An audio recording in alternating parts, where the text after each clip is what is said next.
What's happening, my friends? Welcome back to the channel. On this segment, we're going to go over Tony Ferguson going in on Daniel Cormier for Towelgate. I don't know if you guys saw that DC check-in with Tony Ferguson, but Tony seemed a little bit testy with DC. I feel like DC handled it well. I guess Tony's still peeved. He tweeted to Daniel Cormier throwing shade, bringing up the whole Towelgate weighing in controversy. Let me just read these tweets. All right, shout out MMAnews.com.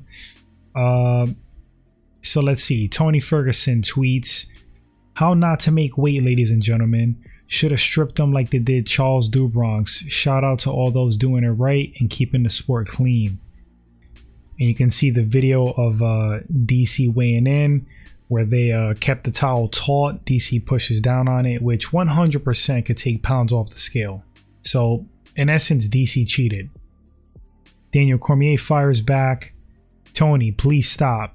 Go and sit back for a little. Tuck your head in a hole somewhere. Regroup, man.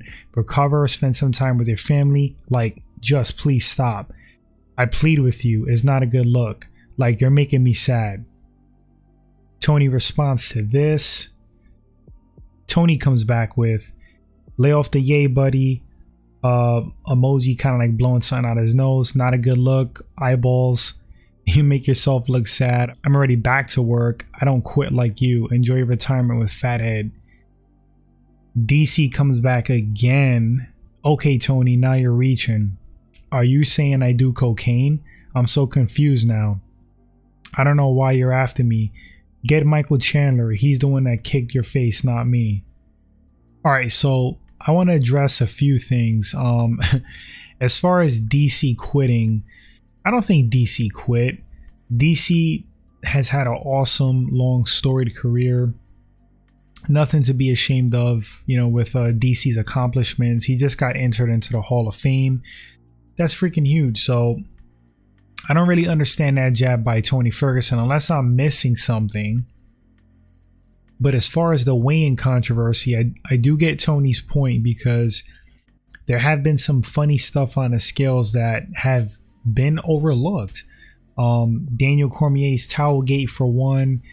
Habib's weigh-in at Fight Island, that was super sketch. I mean, that scale didn't even like properly settle, and they just like passed them 155 or lightweight, whatever.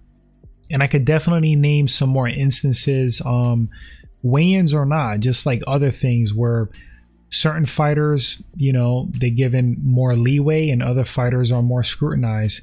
I still stand by this. I think that Charles losing his belt for half a pound, it's a dumb rule. I said this in another video. It's not like he was over by like 1 pound, 2 pounds, 3 pounds. Half a freaking pound and you lose your championship. And here's the other kicker. This is another funny aspect. Dana in the post-fight basically admitted that the scales may have been tampered with. So saying this out loud, knowing this, you know, if there's any question, any shadow of a doubt that the scales were not accurate, whether it's the one in the back, whether it's the main one, you know, out on the stage, it's kind of like a wash, especially for half a pound. You don't take that man's belt. You know, punish him, maybe give 40% of his earnings or his purse to Justin Gaethje. That's more than fitting for half a pound. Now, to DC's credit, I haven't necessarily heard him criticize Charles Oliveira's, you know, weigh-in issue, missing weight. And I love Michael Bisping. Bisping's the man, but I think Bisping had some words talking about rules are rules. And it's like a little bit hypocritical, because if Bisping followed the rules, he wouldn't have become champ. He fought like what, 10 times with like one eye. Now, if rules are rules, you're going to talk to medical and admit that you can't see out of an eye because rules are rules. But no, he didn't do that. He bypassed the rules. I know it's not completely the same thing, because if you have a weight advantage, if you didn't cut as much weight as somebody else, it's an advantage. And it could be used to cheat, you know what I mean? So Bisping was going in with a disadvantage himself, so he was doing the opposite of cheating. He just wanted to fight. But the point that I'm making is that there are rules in place, this assumption that if you don't have perfect vision in both eyes, you can't really compete at an elite level. Obviously, Bisping proves that to be false. And some of these rules need to be like reevaluated. Because rules are what? Rules are made by men. Flawed people. They're not right all the time. Sometimes you got to go back and revise things. So losing your championship for half a pound, that's ridiculous. But going back to DC and Tony, yeah, Tony was super testy on that in that interview. I really don't know why.